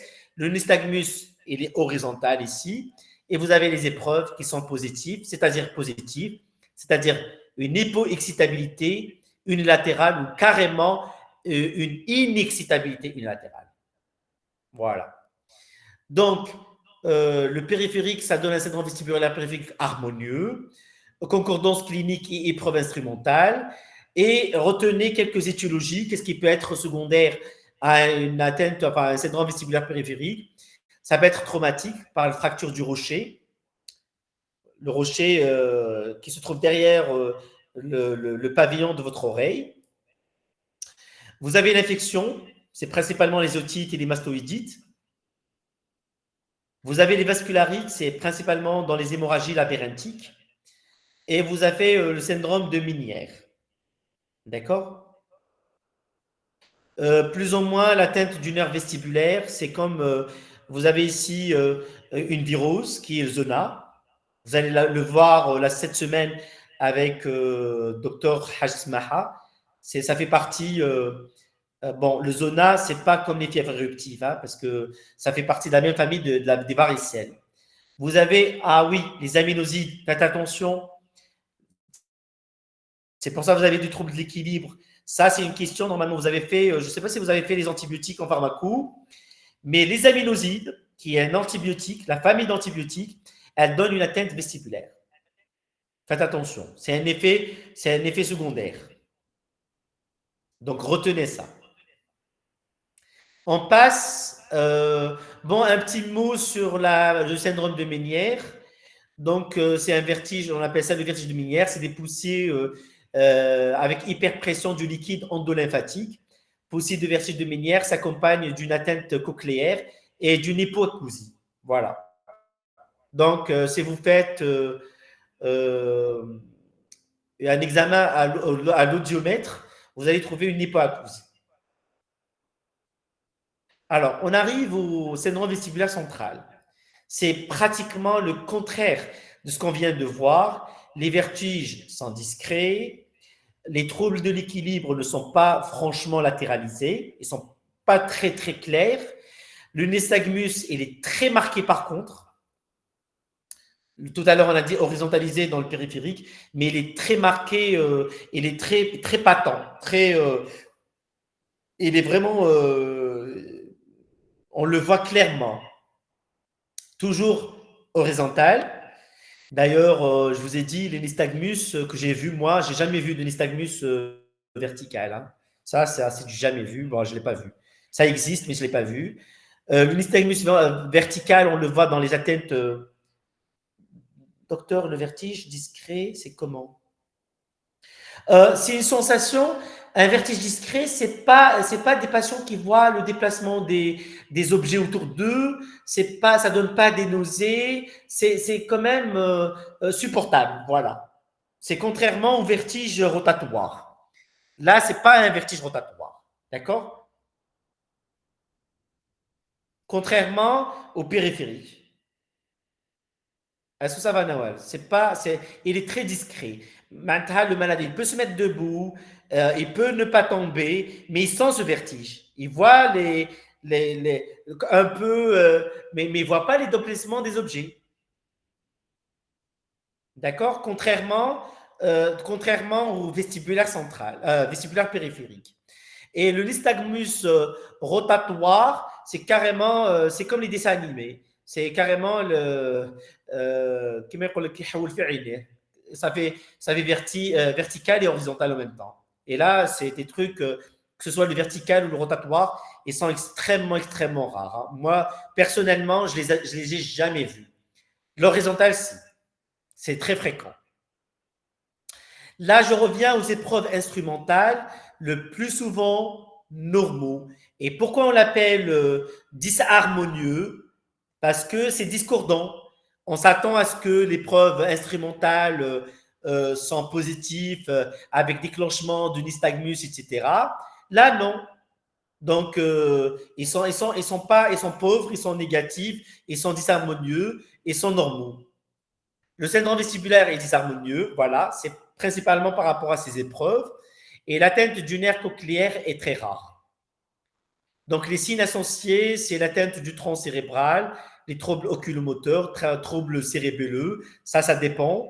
Et les principales étiologies, retenez la CEP, la sclérose en plaques, que vous allez détailler l'année prochaine, Inch'Allah, en neuro, qui est une maladie qui atteint, la sclérose plaque, c'est une maladie démyélisante, voilà, qui atteint la substance blanche. Alors, vous avez une atteinte vasculaire.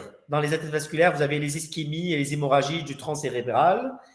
Et plus rarement, vous avez les tumeurs du tronc cérébral. Voilà. Donc, essayez de retenir les étiologies. Voilà. J'étais gentil et je vous ai remis le tableau comparatif parce que souvent, je demande aux étudiants de le faire. Ce n'est pas à l'enseignant de le faire. Et là, je vous ai mis ici le tableau qui a été fait d'abord, pas par moi, c'est par professeur Hakem. Je ne sais pas si vous la connaissiez. C'est mon maître. Donc, elle a fait le tableau, je l'ai gardé, je ne l'ai pas enlevé. Donc, vous avez, selon la topographie, selon le type de vertige, selon l'aggravation enfin, de l'équilibre, le nystagmus comment il est, les épreuves instrumentales. Et vous avez ici en bas les différentes étiologies, que ce soit pour le central ou pour le périphérique.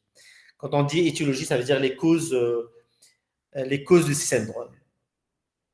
Voilà, normalement, on arrive pratiquement à la fin J'arrive à la fin du cours.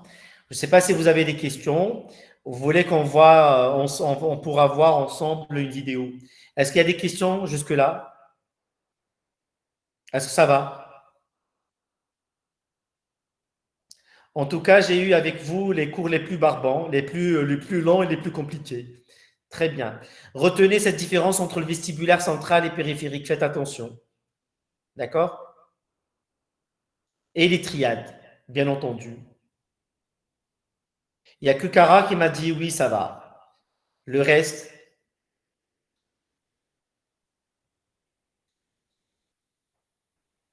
très bien, Yasmine. Elle me dit oui. Djilali, Marwa, bon, Mansouria. Très bien. Nasrine, Wissam, Zahaf. Très bien, super.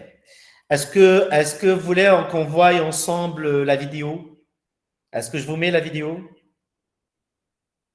Très bien, ok. J'essaie de trouver même la vidéo sur les instruments parce que tout à l'heure, j'ai eu du mal à la télécharger. Alors, je reviens sur ça.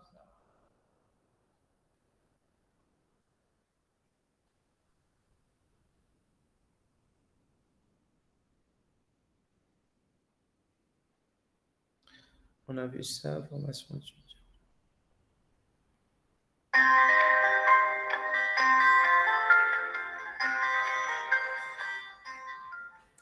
La survenue d'un vertige rotatoire est un motif extrêmement fréquent de consultation. L'un des premiers objectifs de la démarche diagnostique est de différencier un vertige d'origine centrale, c'est-à-dire lié à une maladie du cerveau ou du cervelet, d'un vertige d'origine périphérique lorsqu'il est lié à une affection de l'appareil vestibulaire ou du nerf vestibulaire. Lorsqu'un patient présente un vertige périphérique, il ressent une sensation de mouvement de rotation plus ou moins intense, un peu comme dans un manège, avec une installation brutale ou plus ou moins progressive. Il s'y associe le plus souvent des signes neurovégétatifs avec une sensation de malaise et... Vous voyez les sensations neurovégétatives, c'est-à-dire c'est des nausées, vomissements, tellement c'est rotatoire, tellement c'est important. C'est pour répondre un peu à la question de tout à l'heure, pour me dire comment expliquer un discret par un vertige rotatoire marquant. D'accord? Et la présence de nausées ou de vomissements. On observe en plus de ces symptômes une série de signes cliniques qui constituent ce qu'on appelle un syndrome vestibulaire. Il est constitué d'un nystagmus horizontal ou horizonto-rotatoire. Ça, c'est très important, le nystagmus. Ça fait partie de la triade. Et de déviation segmentaire. La déviation segmentaire, c'est les index, d'accord? C'est la déviation. Lorsque le nystagmus et les déviations sont de sens opposé, on dit que le syndrome vestibulaire est harmonieux. Alors, pour vous permettre de mieux comprendre, nous allons vous présenter ces différents tests simples qui vont permettre de savoir si le patient présente effectivement un syndrome vestibulaire harmonieux qui signe le caractère périphérique de l'origine du vertige. Est-ce que ça va avec ces explications? Il a repris un peu, il a fait une synthèse de ce que je venais de dire. Est-ce que ça va? Donc, en même temps, on est en train de reprendre les mêmes idées, les mêmes passages, la même triade, etc. Vous vous retrouvez?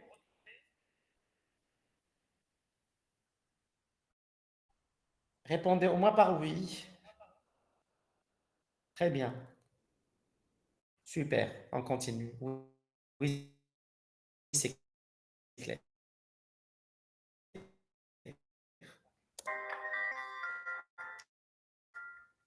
Le premier test à réaliser est la recherche d'un nystagmus. Il se fait au mieux à l'aide de lunettes de vidéonystagmoscopie, comme celle-ci. La vidéonystagmoscopie, voilà. La vidéonystagmoscopie, elle vous permettra de bien… Parce que parfois, il y a des nystagmus qui sont très discrets. Donc, avec ça, vous les voyez très bien. Vous allez voir les mouvements, ça c'est horizontal, saccadé. Un mouvement long et l'autre, parce que vous allez voir le globe oculaire bouger dans un sens, il va revenir. Un mouvement long et l'autre rapide, vous allez voir. Mais il peut être recherché sans aucun matériel. Quand il est flagrant. De mettre ses lunettes sur le visage.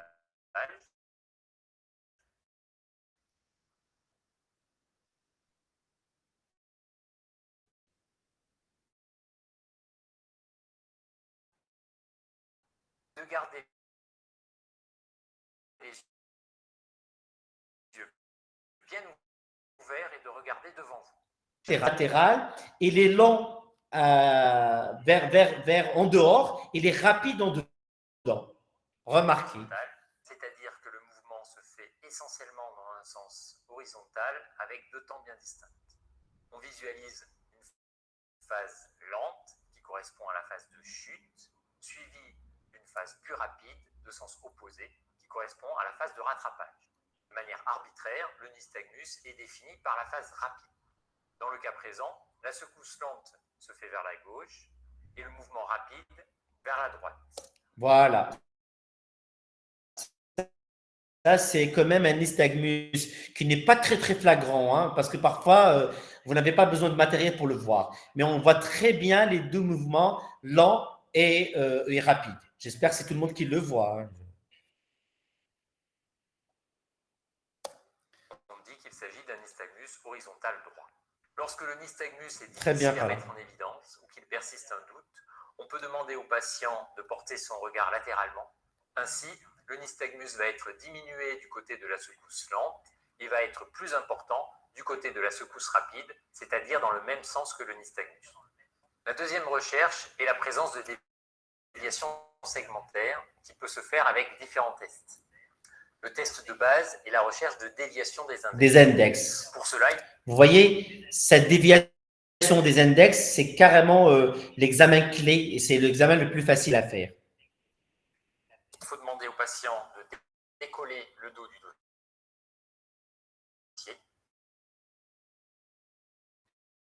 de tendre les bras en pointant l'index de l'examinateur. Vous voyez? Et donc là, déjà sans fermer les yeux, le malade commence à dévier légèrement du côté vestibulaire atteint. Et si on lui demande de fermer les yeux, ça va être ça va vraiment être plus exagéré et aggravé par la fermeture et l'occlusion des yeux. En face des miens. Maintenant, je vous demande de fermer les yeux et de maintenir la position. Regardez. Regardez. Bien. Vous voyez? Ouvrez les yeux. On recommence. Pointez les index. Fermez les yeux en maintenant la position. Ici, est de plus de 3 à 4 cm. C'est ça ce qu'on appelle l'épreuve des index ou bien la déviation des index. D'accord? Très bien. Vous pouvez ouvrir les yeux. Le patient dévie toujours du même côté, du côté gauche. Je crois que sur cette vidéo, il y a il y a le signe de Fakuda. On peut ensuite réaliser la manœuvre de Romberg de la manière suivante. Je vais vous demander de vous mettre debout devant moi, de mettre les pieds joints et les bras le long du corps. Vous allez fermer les yeux et tenir la position. Je reste à côté de vous pour vous rattraper si vous perdez l'équilibre. Allez-y. Voilà. Et il dévie du côté atteint. Très bien. On recommence. Fermez à nouveau les yeux. D'accord. Vous pouvez vous rasseoir. Donc, c'est un Romberg latéralisé. Si Voilà. le patient présente une déviation du corps du côté gauche, il est obligé d'écarter les pieds ou de faire un pas afin de ne pas tomber. Ici, le Romberg est latéralisé du côté gauche. Si le Romberg n'est pas latéralisé ou que son résultat est incertain, on peut réaliser des tests plus sensibles comme la marche en étoile ou le Fukuda. Voilà. Pour la marche en étoile, Le Fukuda, la marche en étoile, regardez. Les yeux fermés et à plusieurs reprises, 3 pas vers l'avant, puis 3 pas vers l'arrière, pour qu'il revienne à sa position de départ. Lorsque le patient présente un syndrome vestibulaire, on observe une déviation de la marche avec une rotation progressive, toujours dans le même sens. Ici, la rotation se fait progressivement vers la gauche. Pour la manœuvre de Fukuda, on demande au patient de fermer les yeux et de marcher, mais cette fois-ci sur place, en décollant la plante des pieds. Regardez, il va faire une rotation toujours à gauche, parce qu'il y a la lésion qui est à gauche. Regardez. Qui est d'au moins une dizaine de centimètres à chaque pas. Il commence à Le tourner. patient présente un syndrome vestibulaire. On observe là aussi une rotation progressive du corps. Ici, la rotation se fait progressivement vers la gauche. Vous voyez? Ça, c'est En Fukuda. résumé, si un patient présente un vertige d'origine périphérique, on constate à l'examen clinique un syndrome vestibulaire harmonieux. Il est constitué d'un nystagmus horizonto-rotatoire dans un sens donné et de déviations segmentaires dans le sens opposé. Enfin, un examen neurologique complet doit toujours être réalisé devant un vertige. Si cet examen est pathologique, il doit remettre en cause l'origine périphérique du vertige pour ne pas laisser évoluer une pathologie d'origine centrale dont la prise en charge est une urgence absolue. Est-ce que ça va avec ça? Normalement, vous avez vu le Romberg, vous avez Fukuda, vous avez vu la loi des le signe des index. Normalement, tout est là. Très bien, super. C'est très clair. Donc, je ne sais pas si je vais réussir à vous montrer une vidéo qui m'a vraiment beaucoup intéressé et je n'ai pas réussi à la télécharger.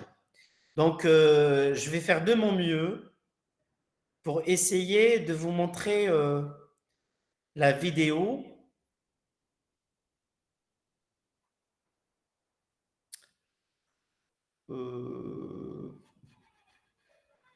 Je ne sais pas si c'est ça ou pas.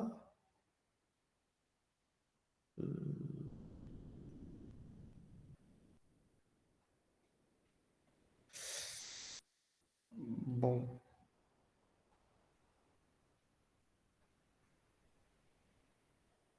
Est-ce qu'il y a des questions entre-temps? Si vous avez des questions à me poser. Normalement, le cours n'est pas compliqué avec cette illustration qui était magnifique. Donc, tous les détails sont sur les vidéos. Ce qui vous reste, c'est les manœuvres alternes dans la coordination du syndrome cérébelleux. C'est pas compliqué, hein, c'est la manœuvre des marionnettes. Vous avez main sur cuisse ou main sur l'autre main. Ça, c'est vraiment, ou bien talon, rotule. Vraiment, c'est des trucs que vous trouveriez partout, hein. J'essaie seulement de vous trouver la fameuse vidéo qui m'a vraiment plu, mais j'arrivais pas à la télécharger, malheureusement. Est-ce que vous avez des questions?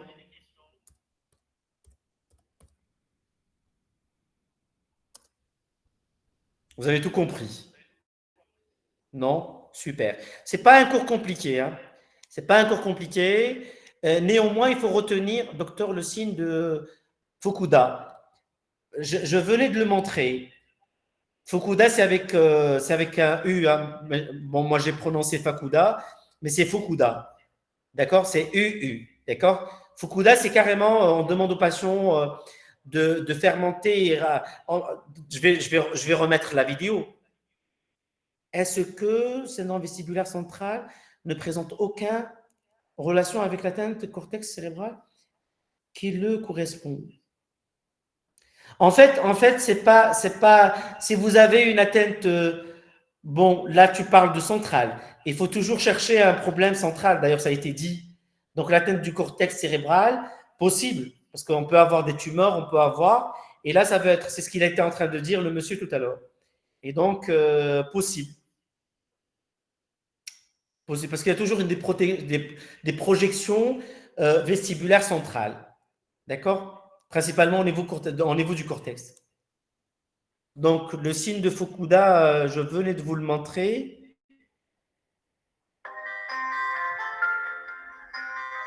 Je ne sais pas comment faire avancer la vidéo. Oh là là.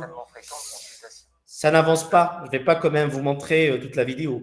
Fukuda, c'est carrément un patient qui est sur place. Et on va lui demander de faire une marche du soldat. Vous voyez un peu la marche du soldat. Il lève les pieds un après l'autre. Et comment ça va s'arriver? Il va commencer à se retourner, à faire une rotation sur place.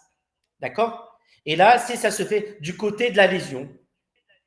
Et là, on dit que c'est un signe de Fukuda positif en faveur d'un syndrome vestibulaire.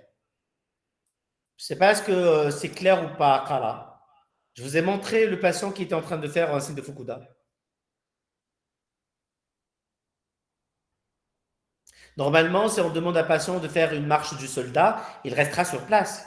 Il ne dévie pas. Il ne fait pas une rotation sur lui-même. Cara. Yasmine, elle me dit la marche sur place en ne levant les genoux. Pas les genoux, mais les pieds. C'est la marche du soldat. Exact, Yasmine, mais c'est la marche du soldat sur place et on voit une rotation. Ça ressemble un peu à un Romberg, mais Romberg, c'est latéralisé, il tombe du côté. Il n'y a pas de souci, Kala.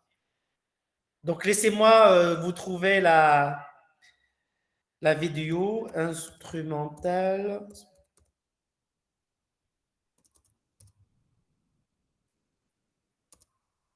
D'autres questions?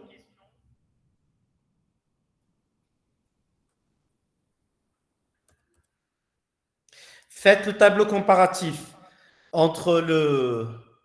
Je vous ai quand même facilité la tâche. Entre le central et périphérique. Alors, les instrumentales vestibulaires. Vestibulaire. C'est dommage, hein, parce que là, j'ai ici une vidéo qui montre une des épreuves. Parce que ce que vous devriez retenir, c'est que ces examens, en fait, il y en a plusieurs. Il n'y a pas qu'un seul examen instrumental. Il y a principalement l'épreuve de stimulation calorique. C'est carrément mettre dans l'oreille à gauche et droite de l'eau, d'accord? Et bien sûr, en voyant l'apparition du nystagmus, de l'eau froide et de l'eau chaude. Ils appellent ça l'exploration calorique. Attendez, normalement, c'est celle-là. Vous voyez la vidéo? Ah, super. Donc, c'est super. Elle prend un peu de temps, mais elle est excellente, la vidéo.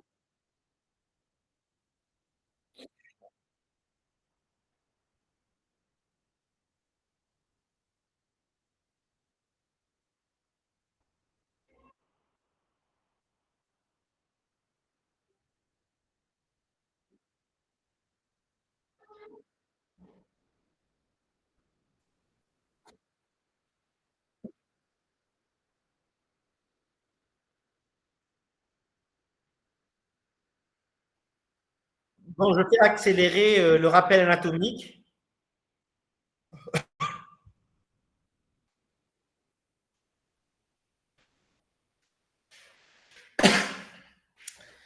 j'ai une question ici de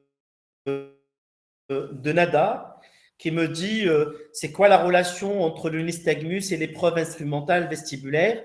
Est-ce qu'on peut le distinguer avec. Justement, d'ailleurs, j'étais en train de le dire, quand on fait l'épreuve instrumentale, vous avez le déclenchement ou l'aggravation du nystagmus. Et donc, ça nous permet de dire est-ce que réellement il s'agit d'un périphérique ou pas? Est-ce que l'épreuve est positive ou négative? On a parlé tout à l'heure de l'inexcitabilité ou bien l'hypoexcitabilité. Et donc, il faut faire, d'ailleurs, c'est le moment clé de la recherche de l'atteinte vestibulaire. Je ne sais pas si j'ai répondu, Nada. Ça me permet de trancher, très bien. Ça me permettra de dire est-ce que réellement, bel et bien, il s'agit d'un périphérique ou un central. Voilà. Donc, je vais accélérer un peu le rappel anatomique. Bon, apparemment, classe.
Voilà. Kara, encore une fois, le signe, la marche de Fukuda. Voilà. C'est pour vous faire plaisir.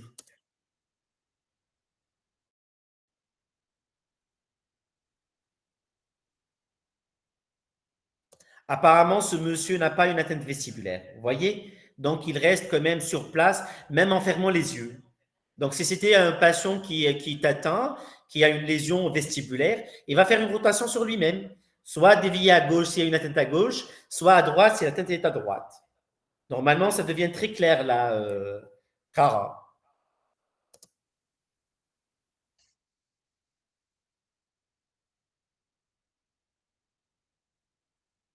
Voilà, on a vu ça tout à l'heure.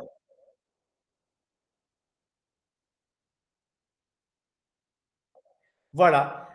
Cette manœuvre, elle peut déclencher un nystagmus. Le fait de secouer la tête en latéralité, gauche-droite.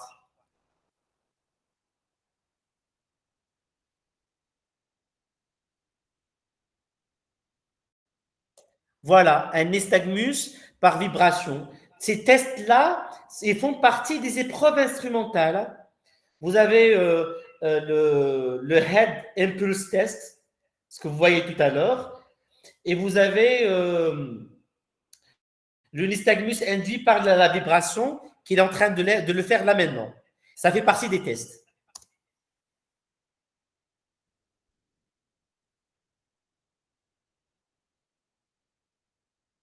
Vous voyez? Donc, il place le vibrateur au niveau de la mastoïde. Et si ça déclenche un nystagmus, c'est que l'épreuve, elle est positive. Donc, je réponds toujours à Nada. Voilà. Donc, on dit que l'épreuve instrumentale est positive. Et donc, on est dans le périphérique.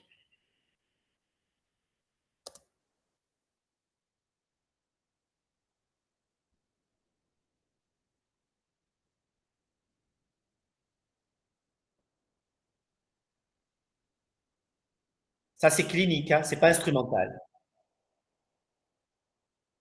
Regardez, de façon très rapide, très brutale, j'allais dire.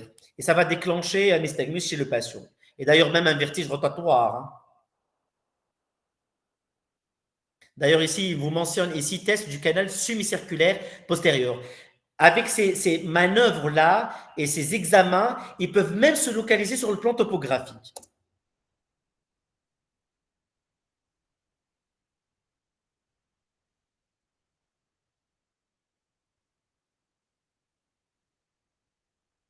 C'est la manœuvre de saumon.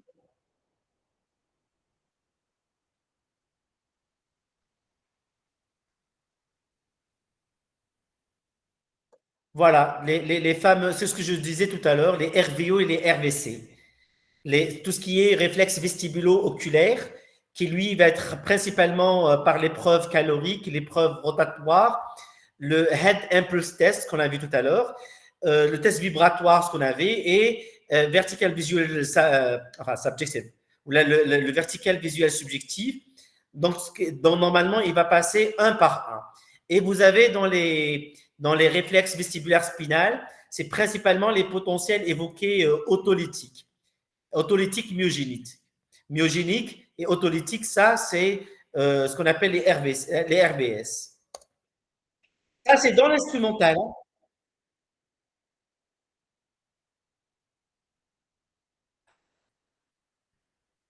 J'essaye d'accélérer un peu la vidéo.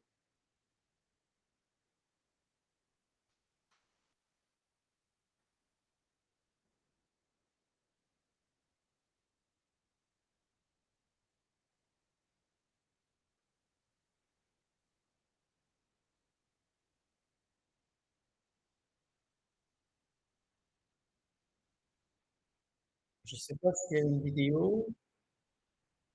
Voilà. On ira voir directement. Bon, la vidéo nystagmographie.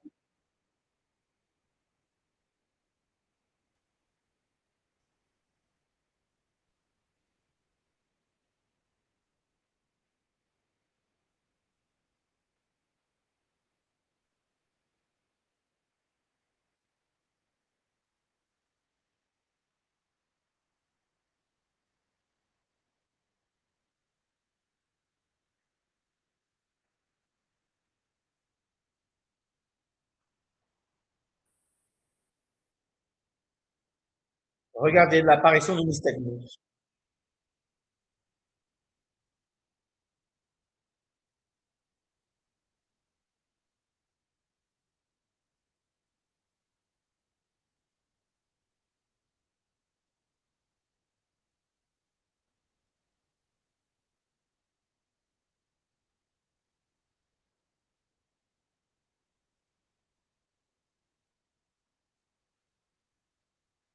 Il s'aide même avec l'obscurité. C'est l'équivalent de faire enfin, l'occlusion des yeux ou de la fermer les yeux.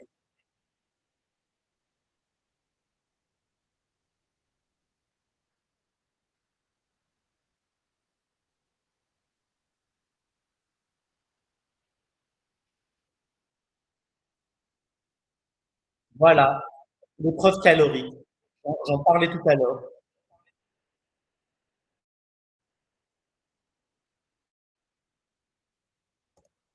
Alors, j'ai une question tout à l'heure. On a vu quand le patient reste debout avec les yeux fermés, il va s'incliner, voire tomber. Oui. Pourquoi il ne tombe pas quand il fait l'épreuve de Fukuda?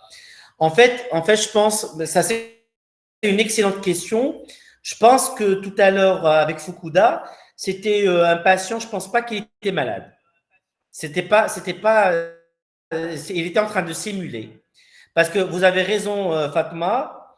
Si il y avait un Romberg, normalement, s'il ferme les yeux, il tombera. Donc, c'était une simulation.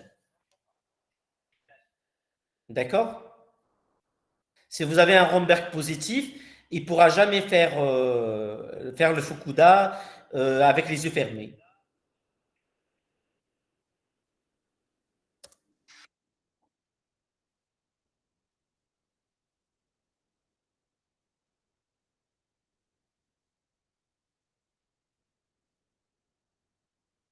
Je vous en prie, Fatma. Vous voyez le déclenchement du nystagmus qui est physiologique à l'eau chaude à 43 degrés. Par contre, l'eau froide, elle déclenche un nystagmus qui est pathologique. Donc, c'est pour ça qu'il parle de. calorique.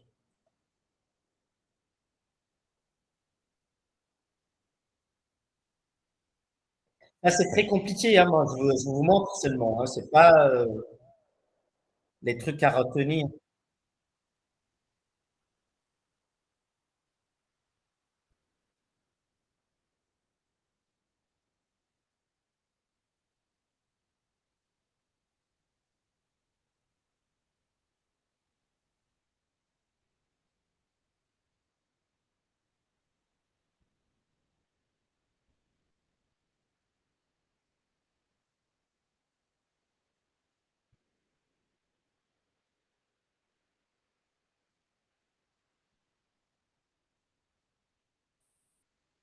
Donc, ils sont vraiment très nombreux, hein, mais retenez principalement l'épreuve de stimulation calorique, je viens de vous montrer, et l'épreuve rotatoire cinétique.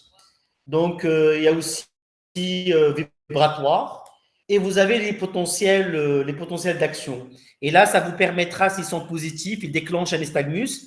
Vous voyez que ces mouvements, ils sont en relation très liés, très soudés avec l'apparition de nystagmus. Donc, s'il y a une apparition d'un nystagmus pathologique, parce que ça peut être un nystagmus physiologique qui peut apparaître suite à ces manœuvres. Donc, s'il y a un nystagmus pathologique qui apparaît, donc on dit que l'épreuve instrumentale est positive et là, probablement, on a affaire à une atteinte périphérique. Mais faites attention parce qu'elle peut être associée à une centrale et bien sûr complétée par un examen neurologique complet. Et bien sûr, comme elle disait votre collègue tout à l'heure, une atteinte corticale, etc.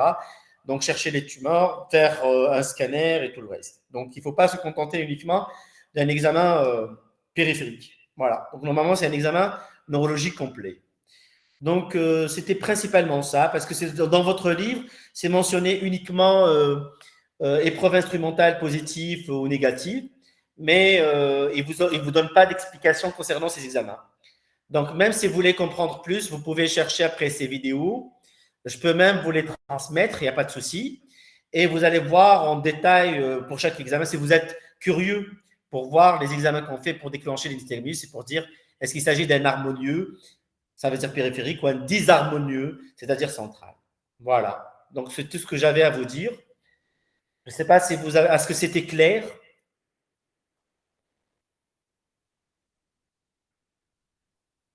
Très bien, Kara. Donc, je ne sais pas si vous avez d'autres questions à poser. Normalement, on a fini avec les cours de neuro. C'était le dernier cours. Donc, je vous ai fait les principaux syndromes de toute la neuro, que ce soit le pyramidal, le neurologique périphérique, le musculaire. Je vous ai fait l'extra-pyramidal avec les mouvements anormaux. Tout à fait clair. Je vous en prie, Fatma. Yasmine, il n'y a pas de souci. Nesrine, Marwa, Marhaba. Donc, je vous dis, travaillez, merci pour cette explication, Sahaf Tork. Sahaf Torkom à vous aussi, Mansouria. Je dis à tout le monde Sahaf Torkom et on aura, Inch'Allah, normalement, merci énormément. Je vous en prie.